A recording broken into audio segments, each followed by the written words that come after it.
السلام عليكم لي زامي، مرحبا بكم في فيديو جديد من سلسله بحيره ومعلومه. هذه المره ان شاء الله الفيديو ديالنا من شاطئ بقاصه.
تبارك الله هذا الشاطئ هذا مجهز بجميع التجهيزات.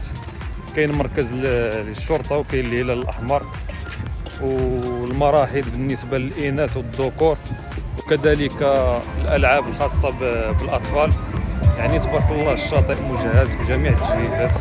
نتمنى من المستضيفين يحافظوا عليه ويحافظوا على النظافه ديالو.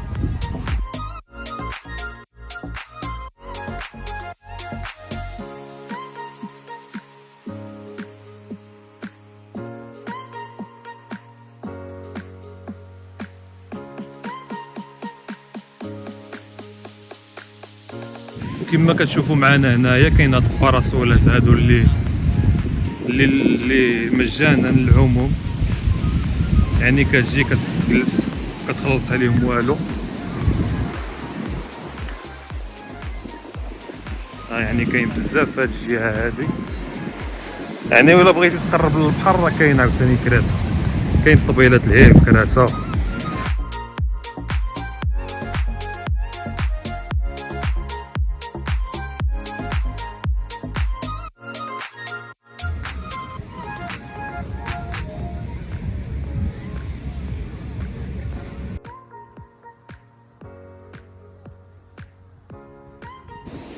البحر تبارك الله نقي. كنتمنى اللي جا للبحر اي بحر اي شاطئ، يعني ماشي غير هذا الشاطئ هذا، يخليه نقي كما هو. يعني هو في البدايات ديال الصيف، يعني البحر مازال نقي، وكاين لي بوبيل يعني فين ما مشيتي كاين لي بوبيل ديال الزبل. يعني الانسان ما يخسر والو، يعني يسالي التبحيره ديالو يهز داكشي اللي عنده ويجيبهم للبوبيل.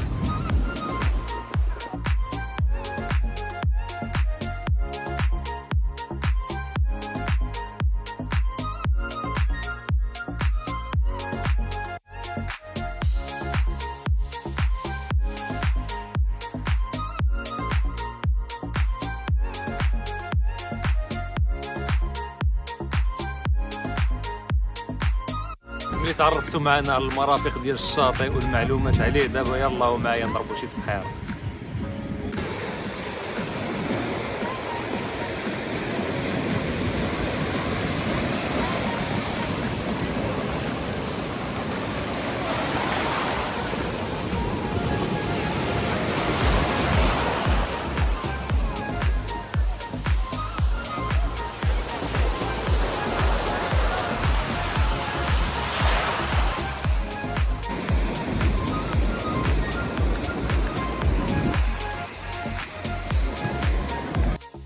وبالنسبه للانشطه اللي نقدروا نديروها هنا هي الركوب على الخيل، وبالنسبه للثمن كيبدا من 20 درهم.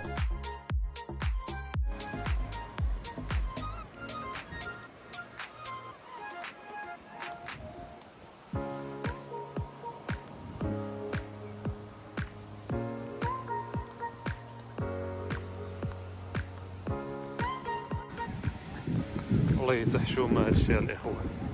هانتوما الانسان كينوض ما كيجمعش الزبل ديالو، الطوبيله هي قريبه ما بعيداش بزاف، علاش تخلي مول النظافه يجمع لك الزبل ديالو؟ الله يساعد هاد الشيء الاخوان. نتمناو باللي الناس اللي كيجيو للشاطئ يخليوها كيما هاد. هانتوما شوفوا الاسماك، لا حول ولا قوه الا بالله، الله يهدي ما خلق.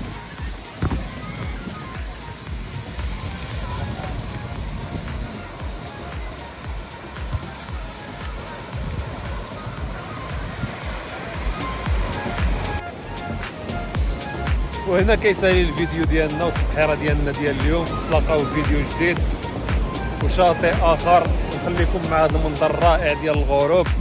والسلام عليكم لي زانا.